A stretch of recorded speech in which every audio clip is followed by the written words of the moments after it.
The answers of Pope Nicholas I to the questions of the Bulgarian King Boris I and the reception of the Bulgarians of the Christian religion.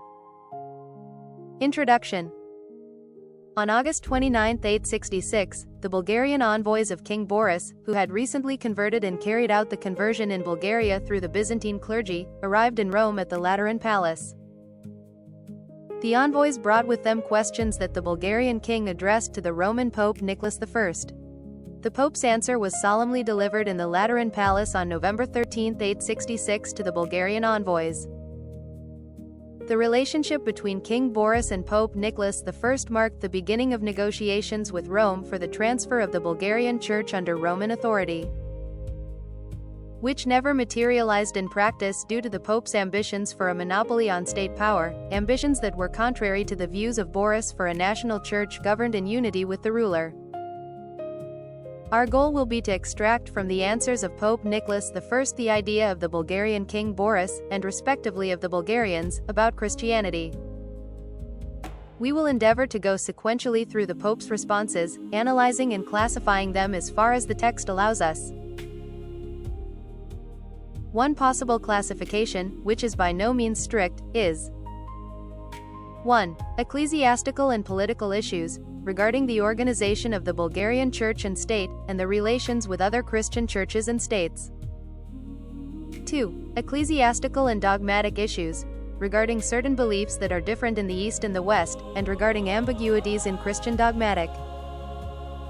3. Ecclesiastical and practical issues, regarding church practice. 4. Social and domestic issues, related to Christian morality in everyday life.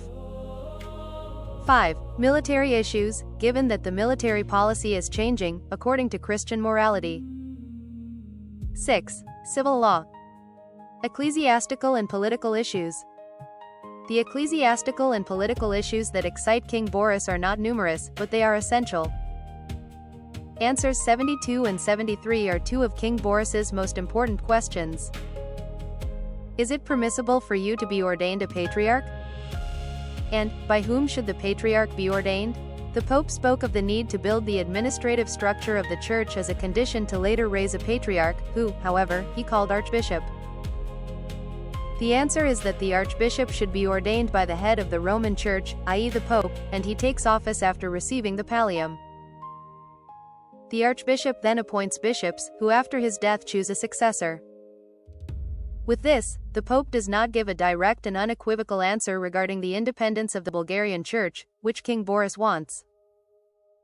In answers 92 and 93, the Pope answers the question of how many real patriarchies there are. According to him, they are the Roman, the Alexandrian, and the Antiochian. According to the Pope, the Patriarch of Constantinople and the Patriarch of Jerusalem are not patriarchs, in the true sense, because the two churches were not founded by the apostles.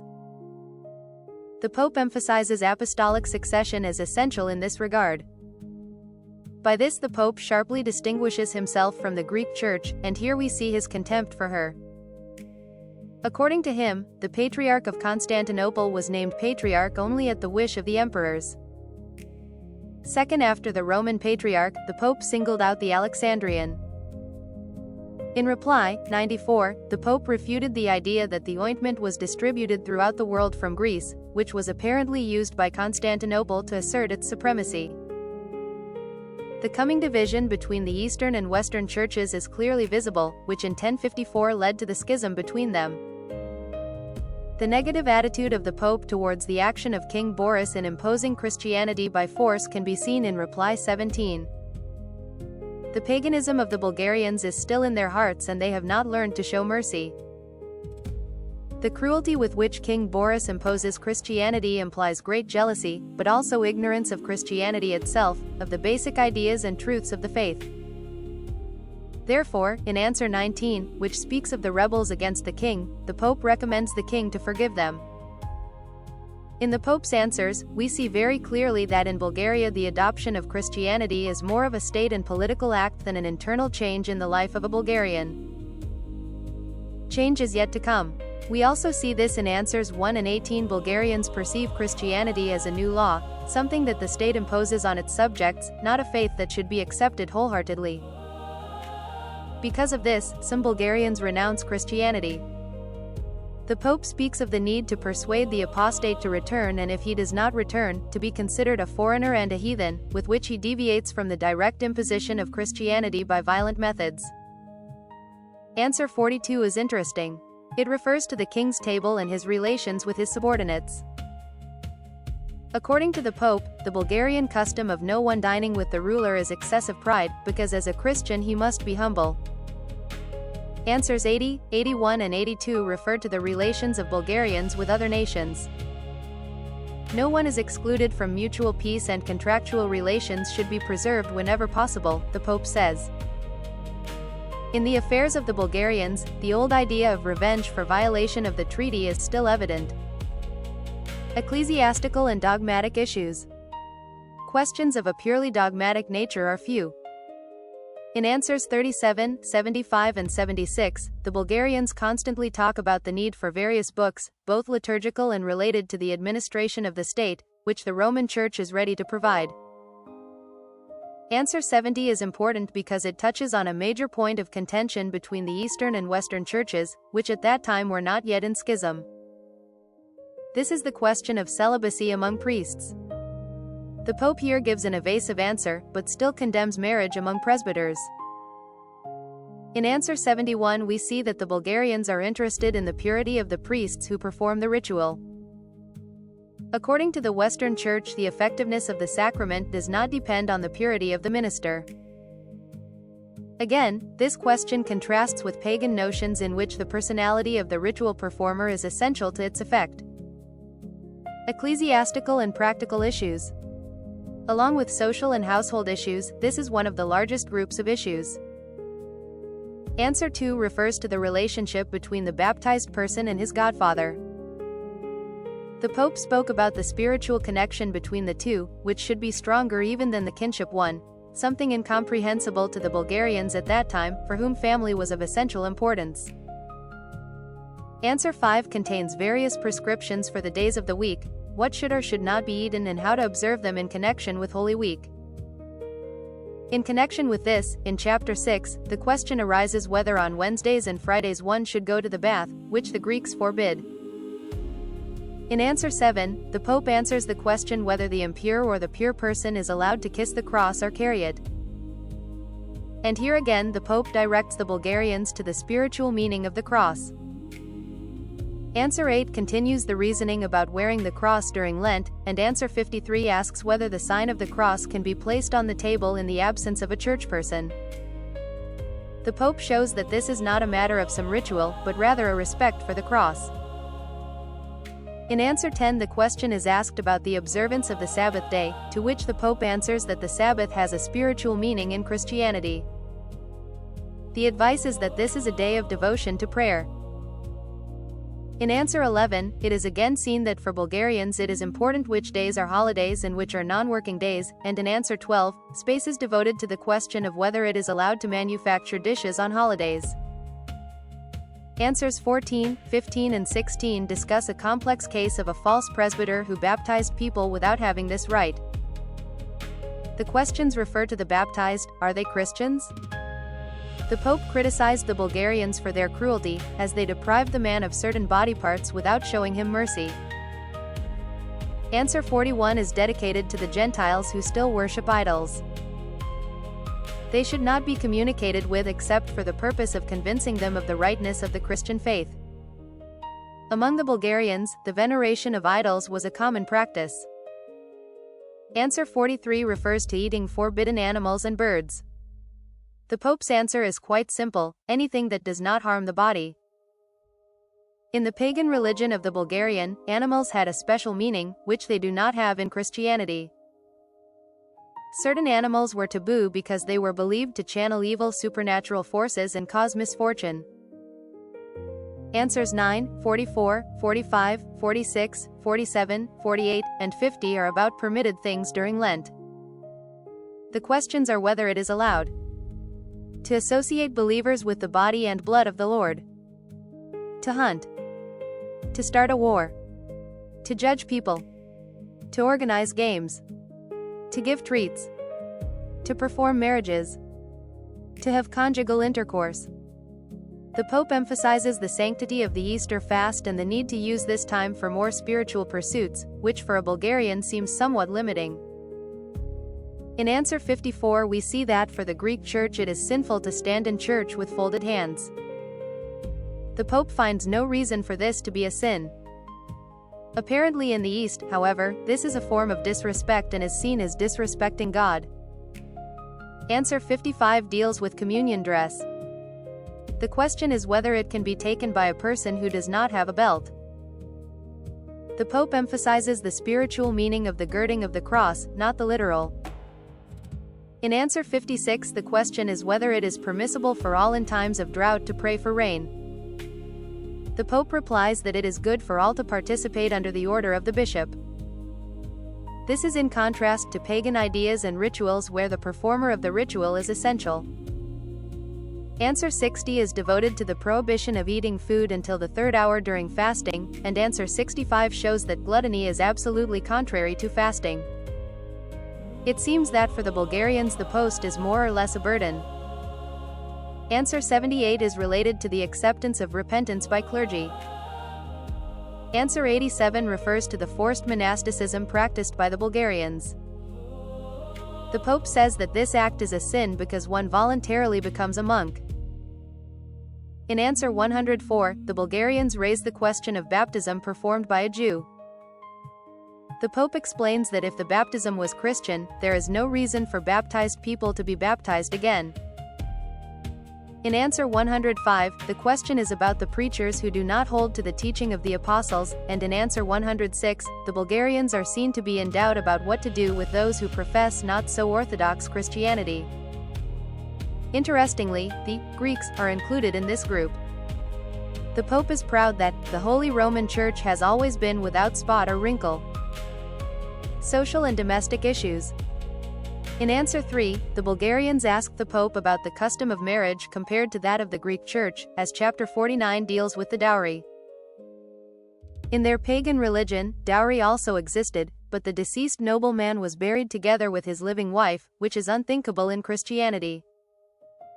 Answer 39 asks about consanguinity between genera, which is clearly different in law between the Christian view and the pagan view.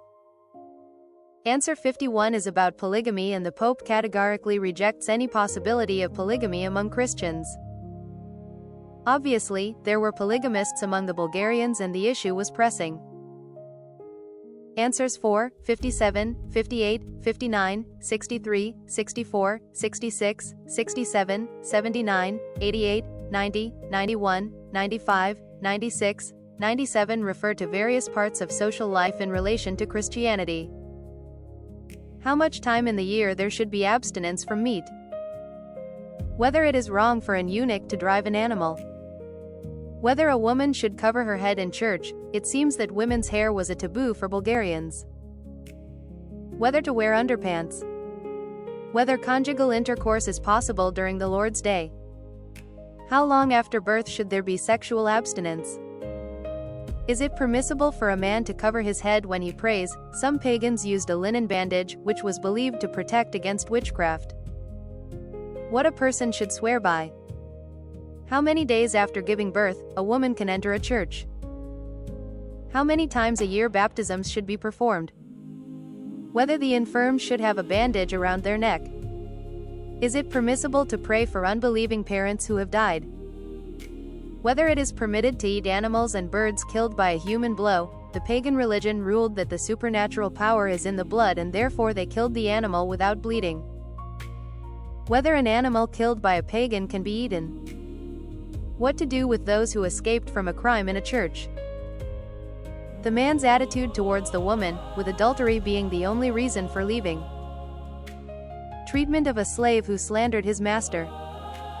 Burying suicides. In pagan religion it was believed to blow. The suicide wanders and does various evils. Burying a Christian in a church. In the pagan religion it was believed that the spirit of the dead wanders among the living and can harm their peace of mind. Burial of a person who died in his own country during a battle. To whom to give alms. What should be done against the heathen and that no violence should be done. What to do with the unholy books of religious systems foreign to Christianity? Social and household issues form perhaps the largest group of questions that King Boris asks. An extremely large number of them relate to heathen morals and customs, and are set in order that it may be understood what the differences are between the new faith and the old in the given matter. Military issues. In answers 22 and 23, the Pope talks about desertion and the need to relax the laws against deserters. In that spirit, answer 25 applies to border guards. The Bulgarians used to kill the guards if they let someone across the border, and the Pope emphasized the need for mercy towards the guards. Answer 40 refers to the death penalty for those soldiers who have carelessly prepared weapons. Here, too, the Pope emphasizes mercy and the excess of punishment. Answer 33 is dedicated to the flag of the Bulgarians, which until that moment was a horse's tail. King Boris asks this question, probably because he sees how necessary it is for the army to have different distinguishing marks from the pagan ones, so that it has the necessary authority before the rest of Christendom. It seems that the Bulgarians believed that the horse's supernatural power lay in its tail. Answers 34, 35 and 36 refer to waiting some time before military action. The Pope answers that our hope should not be placed in the days. The differences between Christianity and paganism in this regard are great. The pagan religion considered certain hours and days to be good and others to be bad, and therefore Bulgarians practice observance of days, spells, games, chants and some divination. The Pope reminds the Bulgarians that at baptism they renounced their pagan customs. Answer 38 reveals that the Bulgarians do not consider the prayer performed in the military camp to be a suitable and perfect prayer. This is probably related to the pagan thinking that prayer must be offered in a certain place with accompanying rituals. The Pope emphasizes precisely the need for prayer in order to avoid fighting. Answer 74 shows that it is a problem for Bulgarians if news of an attack comes during prayer. The Pope reminds them that for a Christian, any place is suitable for prayer. Again, this is in contrast to the pagan belief that there are good and bad places to perform religious rituals. Civil law. In answer 13, the Pope said that the Bulgarians want secular laws, which obviously means laws to regulate relationships in the society of a Christian state. The Pope is concerned, however, that the books he sends will be misinterpreted. Answer 20. What should be judged for the free man who escaped by fleeing from his homeland if he is caught? The question that King Boris asks is strange to say the least. Why should a man who is free be tried for wanting to leave his fatherland? It is as if a Christian law binds man to his fatherland, so he has no right to leave it. In answer 21, the Pope advises the fugitive slave to be forgiven, but to fulfill all the decrees of the laws. Answers 24 and 26 are about killing relatives and recommending compliance with the laws. If, however, the murderer goes to the church and there is repentance in him, he can avoid death. Answers 27, 28, 29, 30, 31 and 32 are questions about the punishments for various crimes. The Pope refers the Bulgarians either to the sacred rules or to a decision of the local bishop. Here, Bulgarians are interested in what to do with traitors, adulterers, murderers of blood relatives and those who have killed unintentionally. We see that King Boris is interested in all social aspects of Christianity. A question was also asked about the punishment for those who steal from another person. Answers 83, 84, 85, 86 refer to inquiries about various crimes and the sentences for them.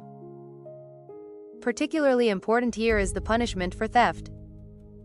In your country, a judge beats him on the head with a whip, and another pricks his ribs with iron spikes until he wrings the truth from him. We see particular cruelty in Bulgarian laws, which no longer corresponds to Christian morality, and therefore the Pope insists on the cancellation of the imposed cruelties. In general, in Bulgarian law, there is a great need to correct the provided punishments. Conclusion. Vasil Guzelev gives us a relatively complete summary of the attitude of King Boris towards Christianity. The answers of Pope Nicholas I to the inquiries of the Bulgarians are a real mirror of the state of Bulgaria during this era. They testify not only to the religious chaos that occurred in Bulgaria after the conversion, not only to the difficulties that the Bulgarian king faced at that time in settling the internal situation of the country, but also to the lifestyle and pagan beliefs of Slavs and Proto-Bulgarians, to the social and the political relations in the Bulgarian society, for the state administrative and military system of the country. They reveal the bewilderment of the Bulgarian ruler before the multifaceted ideological essence of the Christian religion, his confusion about what is true and what is not true in the Christian worldview and church practice. In them, one cannot find any desire on the part of the Bulgarian side to penetrate deeply into the dogmas of the Christian faith, but rather a desire to learn the obligatory form of Christian rites. From the analysis made, it seems that the Bulgarian remained a pagan more or less, but adopted the Christian rite and form at the state level. The Bulgarian also began to adopt Christian rites and forms in his life, but combining them with his pagan beliefs. In this sense, we can probably talk about some form of syncretism in his bid between Christianity and paganism, which would lead to minimal contradictions between the two. To what extent Vygyuzalev's opinion does not also apply to the mass view of Bulgarians regarding Christianity in Bulgaria today, we leave it to the reader.